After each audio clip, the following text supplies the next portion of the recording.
For those who have played Harvest Moon, Graveyard Keeper, or Stardew Valley, then this title is right up your alley. Hey guys, this is Obi. This is Sobi. And today we will be doing a review of my time at Portia. As always, we recommend that you use a headset or headphones to maximize audio quality. My Time at Portia is the perfect mixture of a life sim and a builder. The game's narrative is familiar, but presents its own twists that we have yet to see in this style of video game. In order to explain this title, we will be focusing on visuals, audio, and gameplay. Let's start with the visuals. My Time at Portia is nowhere near a AAA title, so don't expect amazing visuals. With that being said, the graphics are not anything to write home about. However, most games in this style are 2D and keep to the 8-bit tradition, so it's nice to see that this title is transitioning to the third dimension. We can say that the visuals do have their own charm. Similar to the visuals of Harvest Moon, A Wonderful Life, you can expect to find those cel-shaded graphics that are becoming more and more popular among gamers. The game's visual direction is definitely inspired by anime, and we're not complaining. As you play through the game, time passes and the seasons change. With each change in season, the look of the land changes as well. You can expect a lot of green during the spring, everything looks a little warmer during the summer, lots of color during fall, and a snowy painted backdrop during the winter. While the visuals are not exceptional, do not let this deter you from picking up this title.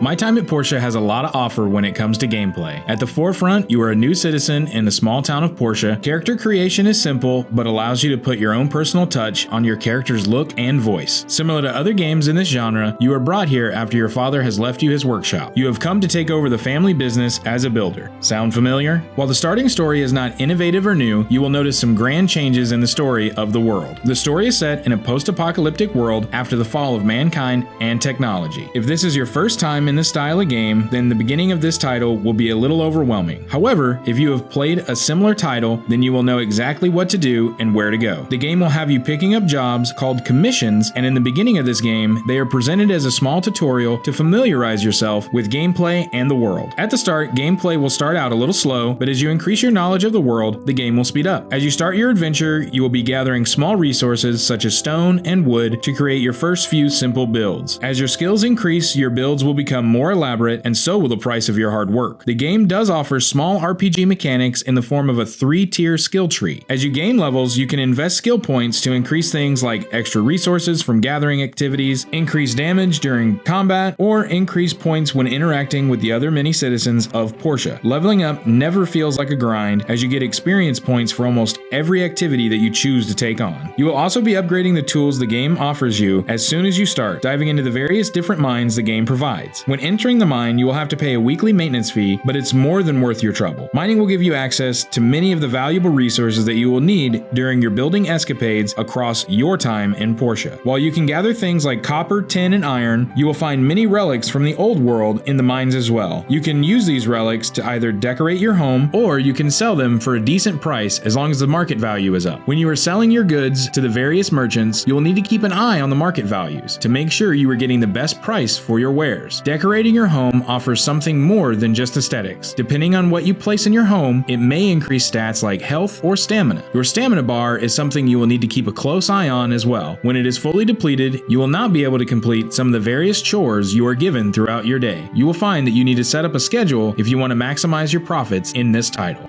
Making money is easy enough, as you can pick up commissions every day except on the weekend. You can only pick up one commission at a time and will need to complete them in a quick manner as they are timed. However, any of the main story commissions that are provided are not timed and allow you to complete these at your own pace. As you complete jobs for the other citizens of Portia, the ratings on your business will increase, and so will the reward you receive for your efforts. While building is the main core of gameplay, this title has many more things to offer. You will find yourself delving through dungeons with bosses at the end to fight. You can start a farm and raise crops and animals. You also need to create friendships in this game, as there are many resources and tools from befriending the many citizens available. Also, with building friendships, you will create a love life that will hopefully lead to marriage and maybe even a child. Unlike other games similar to this one, marriage is an option and is not something that you must do in order to push the story along. Honestly, freedom is one of the biggest appeals to this title. You are free to play the game at your own speed. You can do what you want when you want, rather than having to fulfill things the game wants you to do, ending in a game over after after investing a large amount of your personal time. While following a daily schedule of crafting, gathering resources, and completing commissions can become a little mundane, you can break that up by exploring and diving into dungeons. Combat is pretty quick paced, but is kind of limited to just swinging the weapon of your choice. While the combat isn't terrible, it lacks in variety. There are plenty other things in this game to distract you as well, such as side quests that can help you build your relationships with other portions.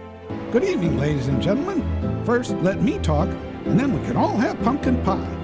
Sound is a little lackluster in this title. While it's not bad, there is something left to be desired. The game's background music isn't bad and sets a happy tone. However, upon starting the game, the music is a little loud compared to other sounds in the game, and we quickly retreated to the game options to turn it down. This game does offer some voice acting as well. It's not the best voice acting, but because of the fact that other games in this genre don't have voice acting at all, this was a welcome change. The sound of various activities do sound pretty natural, but occasionally do drop out, ending in an awkward silence until you stop and resume whatever it is you were working on. We do wish there was more ambient noises like birds singing or crickets chirping, but unfortunately, those are absent.